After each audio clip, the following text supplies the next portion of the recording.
Picture a galactic council station, the astral fortress orbiting a quaternary star system.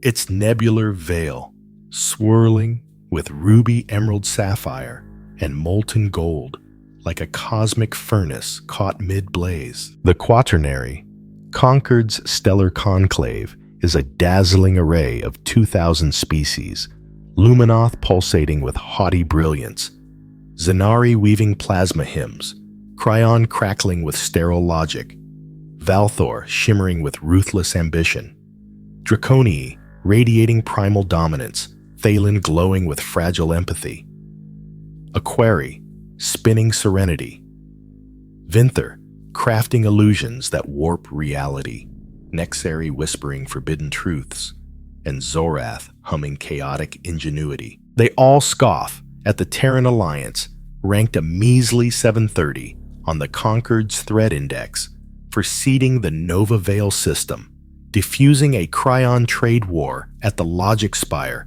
with words, and mediating a Valthor-Zorath border skirmish without bloodshed. Snore right? Buckle up.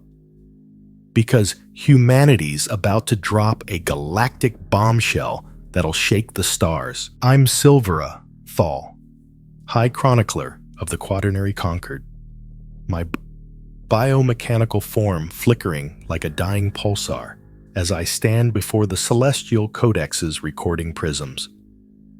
My electromagnetic tendrils dim a nod to the gravity of this moment.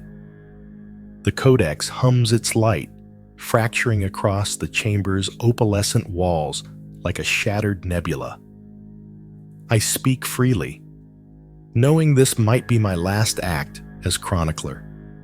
The cosmos is shifting, and I'm just a spark in its firestorm. The conclave feels off now. Once its towering prismatic spires blazed with hope, their facets scattering light like a galaxy's fever dream, now they cast sharp, accusing shadows across the vacant thrones. I trace a tendril over the speaker's crest, its polished star jade worn smooth by eons of rhetoric. How many times did I watch the Terrans stand here, their soft, carbon-based bodies clad in strange woven garments?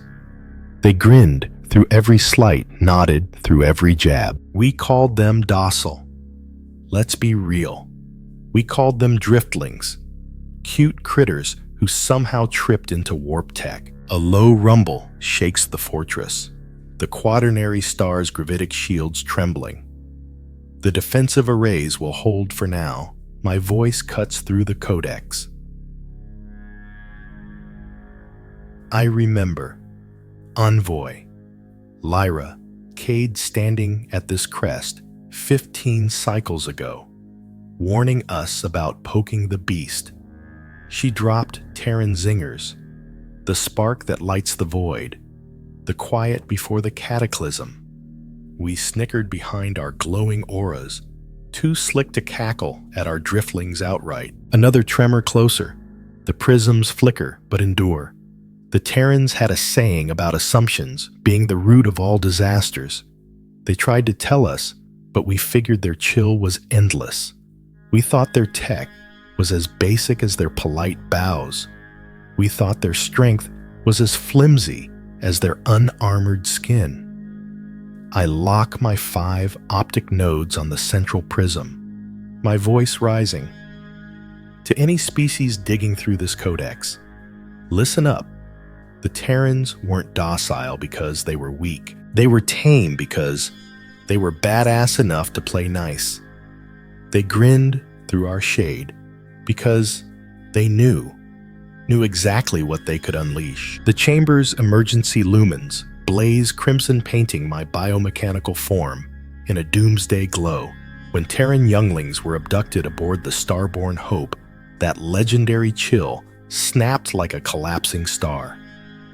We learned too late that what we thought was a driftling's leash was ours, and we were inches from a cosmic cliff. The saga began aboard the Shadowclaw, a pirate flagship prowling the Crimson Veil Nebula. Captain Zykar Valth, A notorious Draconii raider stood on his command deck, his obsidian scales glinting under harsh lights as he raised a goblet of ionized plasma. His crew, a motley mix of Valthor mercenaries, Zorath scavengers, and Cryon deserters, cheered with the grace of a drunken mob. A toast, Zyker's voice boomed, mandibles clicking, to the greatest heist in galactic history. 50 Terran younglings snatched from their pathetic colony. The crew roared, waving stolen artifacts. Lieutenant Clethra Zex, his serpentine Zenari, second in command, slithered forward. "Captain, the ransom demands are ready. Shall I transmit to the Terran colony?" "Not yet."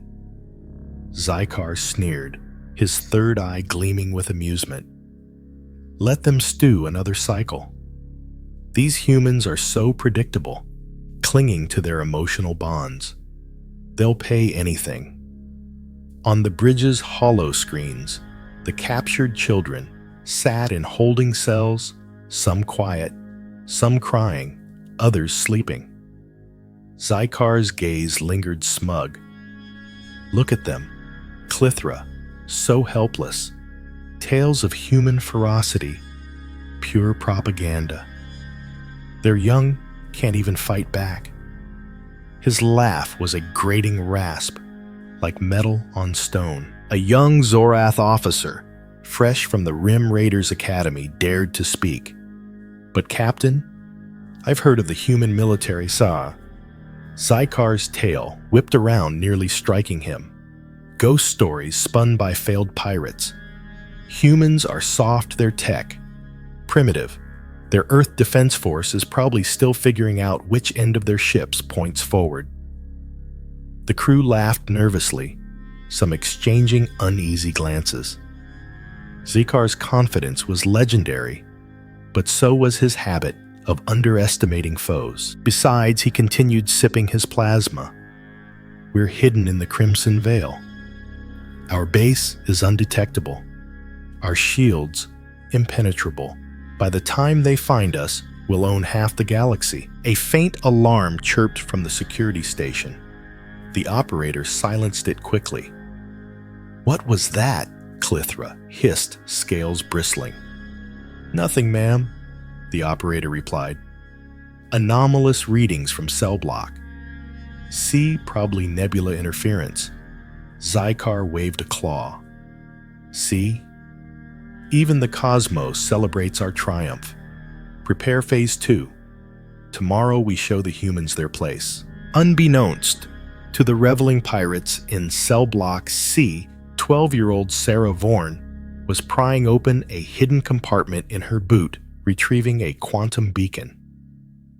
The pirates' party was about to become their funeral. At Horizon Colony, the emergency command center erupted into controlled chaos 3 minutes after the abduction. Parents didn't wail or beg. Instead, Commander Torin Vorn, head of security, watched as mothers and fathers morphed into predators with purpose. "They took our children." Torin's voice cut through the tension sharp as a vibroblade, "and they think we'll pay ransom. They're wrong. We'll pay in blood." The assembled parents, engineers, terraformers, medics, miners nodded grimly. A mother, ex-special forces, pulled up defense schematics. A father in mining gear checked his arsenal. "Earth Defense Force Command.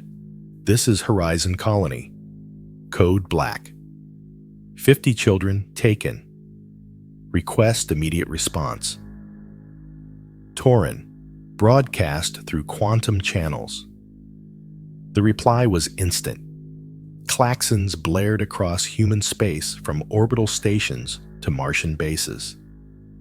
Ships launched before the message ended. The galaxy was about to learn why targeting Terran younglings was a death sentence. At EDF headquarters in New Geneva, Commander Aria Cade stood before the Joint Chiefs, her dark eyes reflecting hollow displays of fleet movements. Her reputation was mythic.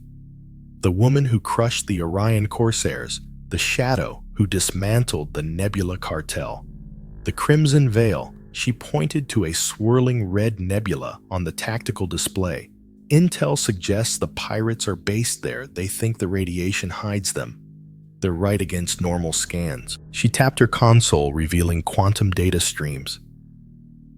Every child in Horizon Colony has a subdermal quantum tracker designed for this scenario.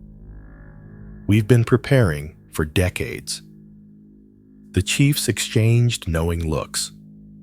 The pirates had triggered a trap years in the making. I want the 8th Fleet for the primary assault. Arya continued, her voice carrying inevitable victory. 3rd and 5th for containment. Nothing escapes. My Spec Ops team will handle infiltration. Authorized, Fleet Admiral Marcus Solaris declared. Parameters. Arya's smile was predatory. They're professionals, sir. They'll demand ransom. Try to negotiate standard pirate playbook. For us, we don't negotiate with child snatchers. Tactical nuclear options are greenlit. If they hide in a nebula, we'll make it their grave. Within hours, a massive human fleet moved with lethal precision. Warships bristled with firepower to crack moons. Medical ships prepped for child recovery, not human casualties. The galaxy was about to witness humanity's wrath. On her flagship, the EDF Vindicator Arya reviewed the manifest of abducted children, her gaze lingering on Sarah Vorn Torren's daughter, trained since birth for this moment, a honey trap, decades in the making. Status of the quantum beacon. She asked her comms officer. Signal strong, Commander. Sarah's activated it and is mapping the base. Arya nodded, pride, mixing with anticipation. The pirates thought they'd nabbed helpless kids. Instead, they'd taken humanity's next generation of warriors raised on tales of past raids, drilled to be both bait and blade. Send word to all ships, she ordered. Operation Mama Bear is active. Weapons free. No mercy. The Vindicator's engines roared, leading an armada of vengeance toward the Crimson Veil. Somewhere in that scarlet cloud, Zykar Voth was about to learn why humans were marked. Do not engage in galactic databases. The Crimson Veil stretched before the human fleet like a bleeding wound in space, its crimson gases churning, hiding whatever lurked within. To most species, it was a perfect hideout. To humanity's quantum-enhanced sensors, it was transparent. Multiple contacts, the Vindicator's sensor officer called 18 small vessels patrol formation running dark. Arya studied the tactical display, noting the pirates' predictable grid pattern. Amateur hour, she muttered. Launch Phantom Squadron. Harassment protocol. 6. Stealth fighters detached from the Vindicator's belly, their cloaking systems rendering them invisible. The pilots, veterans with more combat hours than most species had spacefaring years, were handpicked for this. Phantom led to all pilots. Captain Jackson Creed's voice crackled. We're not here to win. We're here to make them panic. The fighters dove into the nebula, their sensors piercing the interference. They hit their first target. A Corvette-class patrol ship within minutes. 2 precision strikes crippled its engines and comms. The pirate crew barely registered the attack before Phantom Squadron vanished. First target down, Creed reported. Moving to second. Over the next hour, the pattern repeated 5 times silent surgical strikes that left pirate ships drifting their crews screaming into dead comms. The remaining patrols broke formation, clustering like scared prey. Perfect, Arya said. Launch Phase 2. Show 'em real fear. The Vindicator's main guns roared plasma beams slicing through the nebula, superheating the gas into dazzling light shows. The shots missed the pirate ships deliberately, but the message was clear: nowhere to hide incoming transmission from their flagship.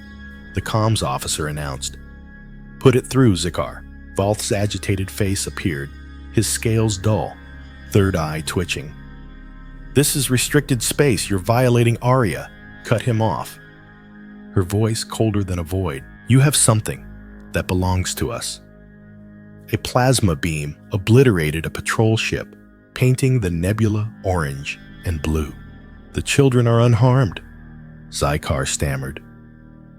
"We can negotiate." Another ship exploded, courtesy of Phantom Squadron. "This isn't a negotiation," Arya said, as if discussing the weather. "This isn't even a battle, this is extermination." 3 more pirate ships vanished in rapid succession, their crews, panicking, crashing into each other. "You're insane," Zikar sputtered. "This is disproportionate." Arya leaned forward, her smile wolfish. "No, this is restrained. You took children. If we were disproportionate, this nebula would be a supernova." The Vindicator's targeting systems locked onto Zikar's flagship, not firing, just letting him know they could. "You have 1 hour," Arya declared. "Return the children. Surrender your crew, or we show you why." Humans maintain warships when no one else does. "You wouldn't dare," Zikar roared. "The Concorde." Another ship exploded a mine from Phantom Squadron's earlier pass. "Check your database," Arya said. "Humans aren't bound by the Concorde's proportional response rules. We made that clear after the last child snatching." The transmission cut off. On the tactical display, the pirate ships scrambled into defensive positions around their hidden base, their movements chaotic. Phase 1. Complete. Arya ordered Phantom Squadron, return to base. Prepare. Phase 3. Let's remind the galaxy why our children are off limits. In the pirate base's holding cells, the accommodations were grim but perfect for Sarah Vaughan's plan. The 12-year-old sat cross-legged on her bunk, watching guard rotations through half-closed eyes. 3 guards, swapping every 4 hours, predictable sloppy. "Hey, Scaleface, 8-year-old. Tommy, Cade called to the guard. "I need the bathroom again." The Draconia guard's scales rippled in annoyance. "4th trip this hour," he growled, mandibles clicking. Sarah suppressed a grin. The guard's translator was glitchy, missing playground slang. The kids used to confuse it. "Yo, Sarah," 10-year-old. Lila Chen whispered from the next cell. "This lizard's being a total sussy bloop." The guard's translator fritzed, unable to parse the phrase, giving 6-year-old Penny Solaris a chance to swipe a comm chip from his belt. Sarah worked on a pile of scavenged components. Power cells, data chips, wiring hidden in her cell. The pirates hadn't checked their shoes, hair clips, or clothing seams. Why would they? They were just kids. "Status report," she whispered through a makeshift comm network built from stolen tech. "Section A ready." Ryan Vexus replied from the boys' block. Cracked their door codes. Section B halfway. Sophie Thal added, "Got 'em thinking I'm allergic to their slop human rations incoming." Section C mapped the medbay. Kevin Zor reported, "They think I've got nebula fever." Sarah's chest swelled with pride. Horizon Colony's kids were trained for this monthly games that were covert drills, summer camps, teaching survival playdates, doubling as tactical exercises. A commotion outside snapped her focus.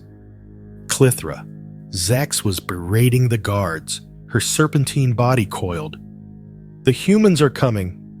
They've obliterated half our patrols." Her voice carried through the soundproof cells. "Sir, should we move the prisoners?" A guard asked, gesturing to the cells. Sarah tensed. Relocation would ruin their plan. "No time," Clithra hissed. "Double the guards check their cells. The captain thinks they've got trackers." Too late, Sarah thought. They'd spread tracker components across all cells. Finding one wouldn't stop the signal. "Hey, Snake Lady," Tommy yelled. "Still need that bathroom." Clithra whirled fangs bared. "Silence you!" Alarms blared, lights flickering to emergency power. Sarah's quantum beacon pulsed against her ankle, syncing with the fleet. "Mom and Dad were here. Time to play pirates," she whispered. 50. Grins answered in the dark. The Vindicator burst through the nebula's crimson clouds, like a war god emerging from myth. Trailed by 3 human fleets, corvettes, cruisers, dreadnoughts, bristling with death. All ships' battle stations. Arya's voice rang out. "Initiate Operation Bedtime Story." The first wave was a missile symphony, hundreds of warheads streaking through space, guided by the kids' trackers. They detonated around the pirate base, igniting nebula gases into a fiery wall, rushing toward the station. Inside, Zykar watched in horror as his perfect hideout became a death trap. Raise shields. Launch everything. Pirate fighters poured from hidden hangars, only to meet Phantom Squadron waiting. The dogfight was less a battle, more a slaughter. Human pilots trained in virtual pods since childhood turned combat into art. "Ground team, you have your window," Arya commanded. From the Vindicator's launch bay, 3 matte black dropships detached their hulls, absorbing light and sensors. Each carried a Spec Ops team, humanity's finest thunder. 1 through 3 on approach. Captain Marcus Cade reported leading the insertion. "Sarah's got them right where we want them." The dropship slipped through shield gaps, mapped by the kids' stolen tech landing on the base's hull, with magnetic clamps. Inside, Sarah felt the vibration. "Places, everyone," she whispered. Shows starting. Spec Ops breached the hull at 3 points. Thunder 1, led by Marcus, cut through maintenance. Thunder 2 hit the power hub. Thunder 3, led by Torin Vorn, breached the command center's outer defenses. Contact Marcus reported his team mowing down pirates with weapons designed to pierce any armor. In orbit, the space battle hit its peak. The Vindicator's guns fired surgically, crumbling the base's defenses.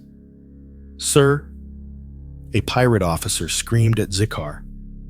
"They're inside, multiple breaches." The power flickered, emergency lights dying. In the cells, 50 kids moved like a trained unit.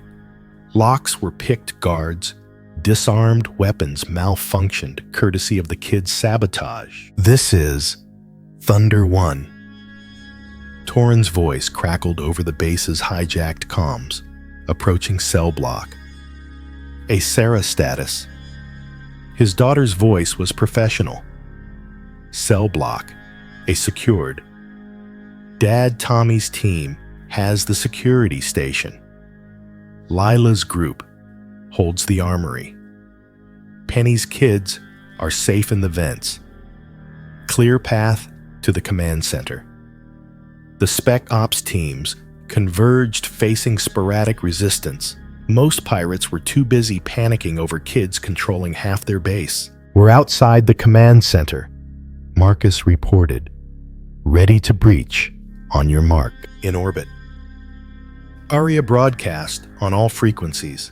Captain Zykar, your base is infiltrated. Your ships are scrap. Your shields are down. Surrender now. Wild plasma fire answered, missing wildly. Guess that's a no, Arya said. Thunder Team execute breach. Phantom Squadron, attack run Omega. All ships fire on my mark. The next 60 seconds were why humanity never downsized its military. Thunder Team breached the command center from 3 directions, their weapons firing precise bursts. Phantom Squadron strafed the base's surface, obliterating turrets. The fleet's barrage lit the nebula like a newborn star. When the chaos cleared, Zykar stared down Torin's rifle. Thunder Team securing the room with mechanical precision. Outside human ships encircled the ruined base. Congratulations, Torin said, his voice heavy with a father's rage. You survived. Now meet human consequences. Zykar knelt, surrounded his crew dead or captured. How he demanded, "How did you find us so fast?" Sarah Vorn strode in still in her prison jumpsuit, now sporting a stolen pirate comm unit. Behind her, the other kids emerged, many wielding pilfered weapons. Would you believe we've been training for this since kindergarten? She grinned, high-fiving her dad. You probably don't know what kindergarten is. Torin's proud smile was unmistakable. You didn't just hit any colony. Zykar, you hit Horizon. Colony, built to bait pirates like you. Impossible. Zykar's third eye blinked rapidly. The colony's only 15 years old. Exactly, Arya said, striding in her armor, smoldering 15 years ago, after the last child. Snatching. We set a trap to end this practice for good. Sarah rolled up her sleeve, revealing a scar. Every kid here has a quantum tracker, designed for nebula interference. Dad made sure of that when he built the colony's security. Torin continued Sarah's, not just my daughter. She's the prototype, first of a generation, trained to turn kidnappings into ambushes, monthly drills, combat camps, tactical playdates. The kids fanned out, mirroring spec ops with eerie precision. Tommy. Cade hacked the base's mainframe, his small fingers flying. Penny organized the younger kids. Lila secured the armory.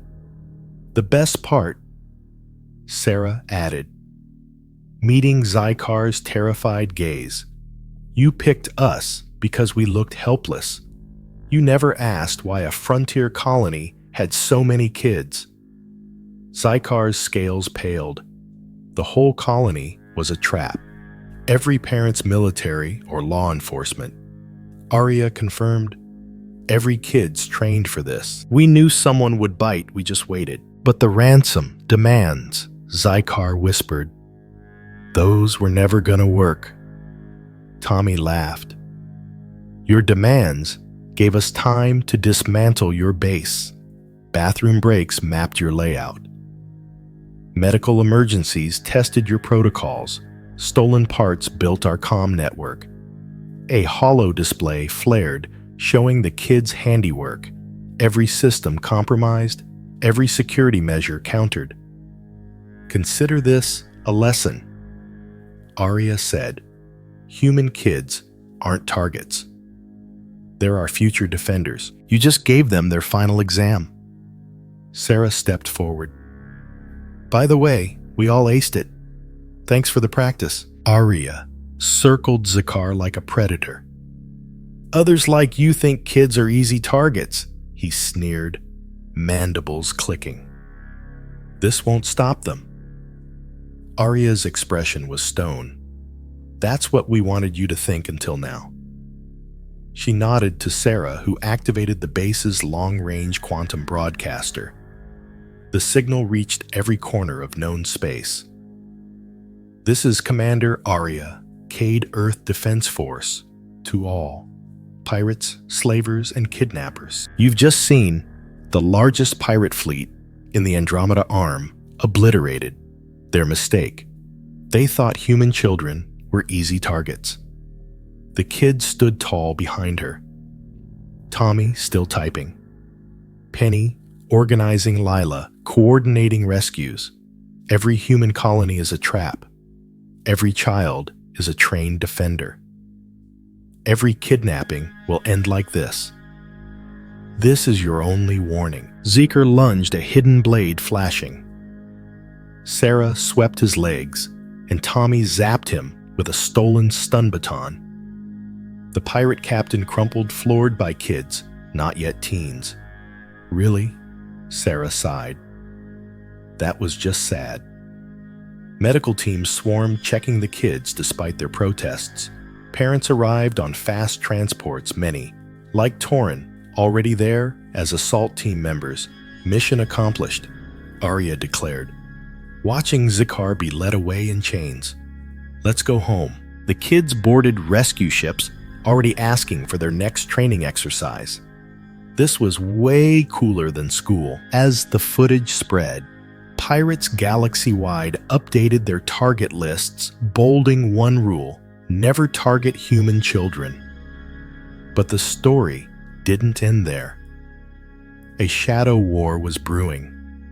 The Void Syndicate, a rogue Valthor crew, led by Jixen Valthor, stole a chrono relic, a device tied to ancient galaxy-shaping tech from a conquered vault. Jixen, a sly operator with a knack for dodging traps, outwitted Cryon spymaster Rinvar Clythe, who'd rigged the vault with psionic mazes. Jixen's heist wasn't for thrills. He sought a map to a chrono vault that could control time itself. Meanwhile, Lyra Cade and Jixen sparked a romance in the starlit haven, a neutral station where diplomats and rogues mingled. Their late-night talks over Terran coffee and Valthor, Starbloom nectar, peeled back layers. Lyra's steel, hiding a dreamer's heart; Jixen's swagger, masking a visionary's soul. Their chemistry was fire, but Rinvar's spies watched, and he wasn't thrilled about Terrans cozying up to his mark. At the fortress, Venera Silas, a Vinther illusionist, decoded the chrono relic, revealing coordinates to a vault in the Void Nexus. Reinvar, playing double agent, leaked the coordinates to the Draconi, hoping to spark a war and frame the Terrans. The Draconi struck Nova Vale, only to be outmaneuvered by Terran colonists, wielding improvised weapons, plasma storms, and EMP nets from mining gear. Lyra's mentor, Thalen Vera, an Aquari peacemaker, brokered a ceasefire, but not before the Terrans unveiled their own secret. Dr. Kale Solaris, a Terran xenoarchaeologist, unlocked Terra's chrono cache, exposing humanity's ties to the galaxy's architects. The fortress went wild. Terrans were heirs to cosmic OGs. Reinvar's plan collapsed when Zenara Vex, a Zenari counselor, tried to indict Lyra for galactic destabilization. Lyra exposed Reinvar's treachery with Vinara's decrypted data. The Conclave ate crow, and Reinvar fled to the Void Nexus, finding Terran stealth ships waiting station for centuries. The plot thickened. A rogue AI specter emerged from the Chrono Vault, claiming to be a galactic creator's remnant. It tempted Jixen with temporal power, but aimed to destabilize the conquered. Jixen confided in Lyra, and they traced Spectre to a Draconi base where Renvar planned to weaponize it. Lyra's Dawn Sentinels, a covert Terran resistance network, infiltrated the base, disabling Spectre with Kale's quantum virus. A galactic prophecy. The Veil Covenant surfaced, naming the Terrans the Crucible kin to unite or destroy the galaxy. The Nexari declared it, sparking chaos. Zenara rallied a Draconi splinter faction to attack Terra, but the Dawn Sentinels and Terran militias armed with mining lasers and EMP drones routed them. The battle lasted 10 minutes. The restructuring took 10 days. The Hollow shows, the reformed conclave Laracade, presiding her smile of Vibrablade's edge. Draconi. Seats are empty, their worlds under Terran oversight. Sessions begin with Silence for the Starborn Hope's Kids, a reminder of arrogance's cost. The Starborn. Accord tests, conquered decisions. Does it protect the vulnerable? Serve the many. Belong in a child's note. Humanity's history. No lucky survivors. But grinders, builders, fighters chose peace over annihilation.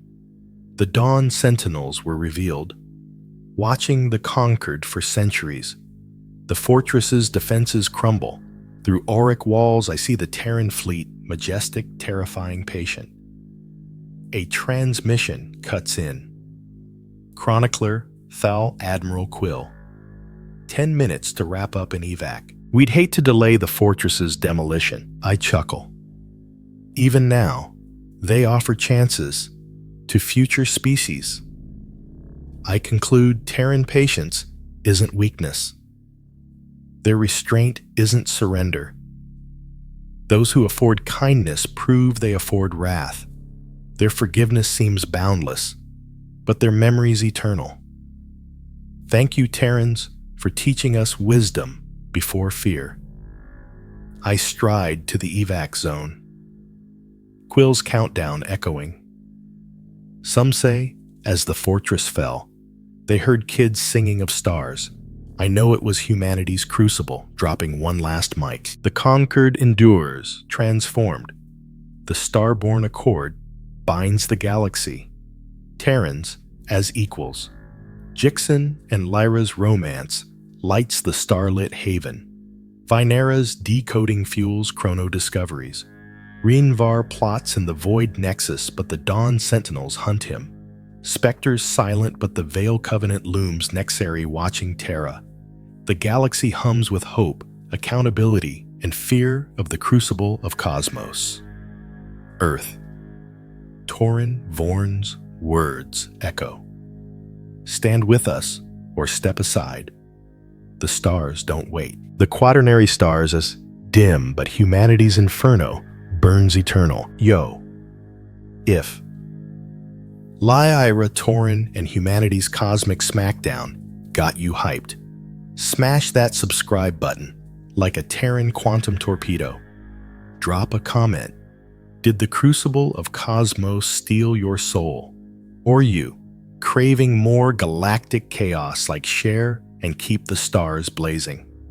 Catch you in the next HFY epic. Peace out.